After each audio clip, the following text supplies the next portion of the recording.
সরকার ২০১৮ সম্পূর্ণ সারসংক্ষেপ পরিচালনা এই আর মুরুগাদোস অভিনয়ে বিজয়, কীর্তি সুরেশ, বরলক্ষ্মী শরৎকুমার, যোগীবাবু, রাধা রবি, পালা করুপ্পাইয়া ভূমিকা ও কাহিনীর পটভূমি সরকার ২০১৮ একটি তামিল রাজনৈতিক অ্যাকশন থ্রিলার যেখানে একজন প্রভাবশালী কর্পোরেট সিইও সুন্দর রামাস্বামী বিজয় অভিনীত মার্কিন যুক্তরাষ্ট্র থেকে ভারতে ফেরেন শুধুমাত্র ভোট দেওয়ার জন্য।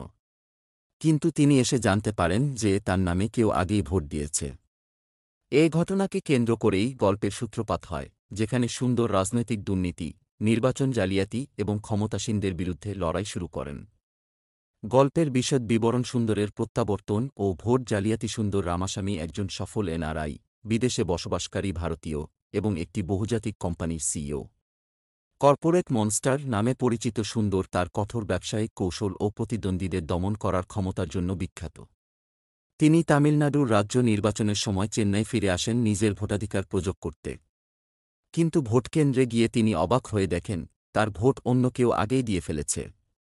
এই প্রতারণায় ক্ষুব্ধ হয়ে তিনি আইনগত ব্যবস্থা নিতে চান এবং তার সঙ্গে যুক্ত হন এক আদর্শবাদী তরুণী নীলা, কীর্তি সুরেশ অভিনীত। সুন্দর খুঁজে বের করেন যে কেবল তারই নয়, অসংখ্য সাধারণ মানুষের ভোটও জালিয়াতির শিকার হয়েছে। এই ঘটনার বিরুদ্ধে আইনি লড়াই শুরু হলে তা গণমাধ্যমে চাঞ্চল্য সৃষ্টি করে এবং জনগণের সমর্থন পেতে শুরু করে। দুর্নীতির বিরুদ্ধে সুন্দরের লড়াই গভীর অনুসন্ধানে সুন্দর জানতে পারেন ভোট জালিয়াতির পেছনে রয়েছে তামিলনাড়ুর শাসক দল ও তাদের প্রধান নেতা মাসিলামানি, রাধা রবি এবং তার মেয়ে কমলাবল্লী, বরলক্ষ্মী শরৎকুমার। সুন্দর বুঝতে পারেন যে এটি কেবল ভোট জালিয়াতি নয়, গোটা রাজনৈতিক ব্যবস্থায় দুর্নীতির শিকড় অনেক গভীরে প্রবেশ করেছে। তিনি জনগণকে সচেতন করতে শুরু করেন এবং সঠিকভাবে ভোট দেওয়ার জন্য অনুপ্রাণিত করেন। তার বিপ্লবাত্মক বক্তব্য ও কার্যক্রম জনসাধারণকে উত্তেজিত করে তোলে এবং ধীরে ধীরে রাজনৈতিক নেতাদের শক্ত অবস্থান নড়বড়ে হয়ে যায়। কমলাবল্লীর প্রতিশোধ ও ষড়যন্ত্র কমলাবল্লী, একজন নির্দয় ও ক্ষমতালোভী নেত্রী, সুন্দরকে তার রাজনৈতিক ভবিষ্যতের জন্য হুমকি মনে করেন। তিনি সুন্দরকে থামানোর জন্য তার বিরুদ্ধে নানা ষড়যন্ত্র করেন, তাকে আইনি ফাঁদে ফেলার চেষ্টা করেন এবং এমনকি হত্যার পরিকল্পনাও করেন। কিন্তু সুন্দর তার কৌশলী বুদ্ধি ও জনসমর্থনের জোরে এই সমস্ত বাধাকে অতিক্রম করেন এবং তার লড়াই চালিয়ে যান। তিনি যুব সমাজকে রাজনীতিতে প্রবেশ করার এবং দুর্নীতিবাজ নেতাদের চ্যালেঞ্জ জানানোর জন্য উৎসাহিত করেন। ক্লাইম্যাক্স, রাজনৈতিক বিপ্লব ও বিজয় নির্বাচনের পুনর্ভোটের ঘোষণা হলে সুন্দর আরও বড় এক সিদ্ধান্ত নেন। তিনি নিজেই একজন স্বতন্ত্র প্রার্থী হিসেবে নির্বাচনে প্রতিদ্বন্দ্বিতা করার সিদ্ধান্ত নেন। তার এই সিদ্ধান্ত সাধারণ জনগণের মধ্যে বিপুল উদ্দীপনার সৃষ্টি করে এবং তিনি দুর্নীতিবাজ নেতাদের একের পর এক দুর্নীতি ফাঁস করতে থাকেন। অবশেষে নির্বাচন অনুষ্ঠিত হয় এবং সুন্দর বিশাল ভোটের ব্যবধানে জয়ী হন, দুর্নীতিগ্রস্ত রাজনৈতিক দলকে পরাজিত করে নতুন পরিবর্তনের সূচনা করেন। মূল ভাবনা ও বার্তা এক।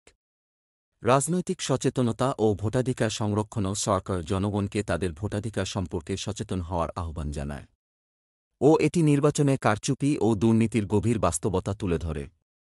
২. তরুণদের ক্ষমতায়ন ও সামাজিক পরিবর্তনও যুব সমাজকে রাজনীতিতে আসতে এবং দুর্নীতির বিরুদ্ধে লড়াই করার উৎসাহ প্রদান করে ও সুন্দর দেখান যে সঠিক নেতৃত্ব ও সততার মাধ্যমে সিস্টেমের পরিবর্তন সম্ভব। ৩. কর্পোরেট শক্তি বনাম রাজনৈতিক দুর্নীতিও সুন্দর কর্পোরেট জগতের কৌশল ব্যবহার করে রাজনীতিতে পরিবর্তন আনেন ও ব্যবসায়িক বুদ্ধিমত্তা ও রাজনৈতিক চাতুর্যের সংমিশ্রণ ঘটানো হয়েছে এই চরিত্রে।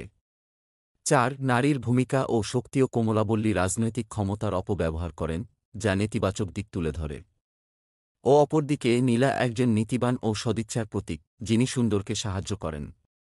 উপসংহার সরকার ২০১৮ শুধু একটি রাজনৈতিক থ্রিলার নয়, এটি একটি সামাজিক বার্তাবাহী চলচ্চিত্র যা ভোটাধিকার ও গণতন্ত্রের গুরুত্বকে তুলে ধরে। বিজয়ের শক্তিশালী অভিনয়, আকর্ষণীয় সংলাপ ও হৃদয়গ্রাহী গল্প দর্শকদের মধ্যে রাজনৈতিক সচেতনতা বৃদ্ধি করতে গুরুত্বপূর্ণ ভূমিকা রাখে।